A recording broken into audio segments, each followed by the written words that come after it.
Welcome to Kenton's videos. Enjoy the video. You'll begin by confirming basic but essential prerequisites. Your iPhone 12 is updated and you're signed into your Apple ID. Once done, open Settings, go to Messages and toggle iMessage on. This registers your number and Apple ID. Make sure Send and Receive lists the correct phone number and email addresses. Then, return to the Messages app and tap the Compose icon or an existing conversation to start sending iMessages. These steps activate messaging, so you can proceed to rich features. You can now send multimedia and interactive content.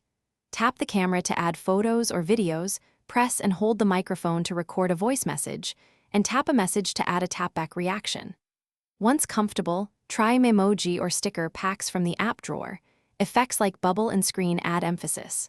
For group conversations, tap the group name or info to name the thread, add or remove participants, or mute notifications. These tools make conversations richer and help you control group dynamics. Finish by organizing and securing your conversations. Swipe left to delete, long press to pin important chats, and enable messages in iCloud for seamless backups across devices. Once done, adjust read receipts and SMS fallback in Settings Messages if you prefer.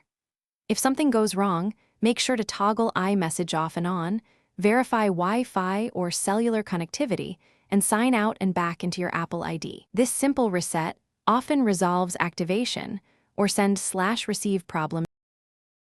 Thanks for watching. Consider subscribing if we helped you.